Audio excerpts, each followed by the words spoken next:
அனைவருக்கும் வணக்கம். நான் உங்கள் நிலாவில் கேட்கும் இதயங்கள். மே 18 உலகத் தமிழர்களின் நெஞ்சில் ஈட்டி பாயும் நாள். முள்ளிவாய்க்கால் மண்ணில் தங்களின் சொந்த மண்ணிற்காக, தங்களின் உரிமைகளுக்காக துடிதுடித்து மடிந்து போன நம் தொப்புள் கொடி உறவுகளின் நினைவு நாள் என்று. அநியாயமாக அளிக்கப்பட்ட அந்த புனித ஆன்மாக்களை நினைத்து உலகத் தமிழர்களாகிய நாம் அனைவரும் ஒன்று கூடி இறைவன் திருவடியில் ஒரு கூட்டு பிரார்த்தனை செய்ய வேண்டிய நாள் இது. எம்பெருமானே, ஈசனே, முள்ளிவாய்க்கால் பேரவலத்தில் பசியோடும் தாகத்தோடும் மரண பயத்தோடும் துடிதுடித்து அநியாயமாக மடிந்து போன எத்தனையோ ஆயிரம் ஆன்மாக்கள் இன்னும் சாந்தியடையாமல் தவித்து கொண்டிருக்கலாம். அந்த மழலை செல்வங்கள், தாய்மார்கள், முதியவர்கள், எங்களை காக்கப் போராடிய வீரர்கள் என அத்தனை ஆன்மாக்களுக்கும் நீதான் அடைக்கலம் தர வேண்டும். அவர்களால் அனுபவிக்கப்பட்ட துன்பங்கள் போதும் இறைவா.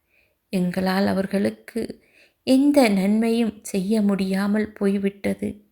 ஆனால் எங்களின் இந்த கூட்டு பிரார்த்தனை அந்த ஆன்மாக்களை சென்றடையட்டும். அவர்கள் அத்தனை பேரும் உன்னுடைய சிவலோகத்தில், அந்த சொர்க்கத்தில் உயர்ந்த மோட்சத்தை நீ தந்து அருள வேண்டும் என்று இருகரம் கூப்பி உன்னிடம் மன்றாடுகிறோம்.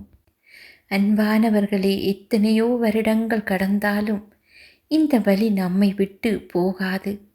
எங்களை விட்டு பிரிந்த நம் உறவுகளின் ஆன்மாக்கள் சாந்தியடையவும், எஞ்சியிருக்கும் தமிழர்கள் உலகமெங்கும் நிம்மதியோடும் பாதுகாப்போடும் வாழவும் அந்த எல்லாம் வல்ல சிவபெருமானை நமக்கு வழிகாட்டட்டும். அநீதியாக வீழ்த்தப்பட்ட நம் உறவுகளுக்கு இந்த வீடியோவை பார்க்கும் ஒவ்வொரு தமிழனும் தன் மனதார ஒரு நிமிடம் கண்களை மூடி ஓம் நமசிவாய என்று சொல்லி அவர்களின் ஆன்மா சாந்தியடைய பிரார்த்திப்போம். நம் உறவுகளின் நினைவாக இந்த பிரார்த்தனையை உலகத் தமிழர்கள் அனைவருக்கும் பகிருங்கள். அத்தனை ஆன்மாக்களும் சிவபெருமானின் திருவடி நிழலில் என்றும் அமைதி கொள்ளட்டும். நன்றி.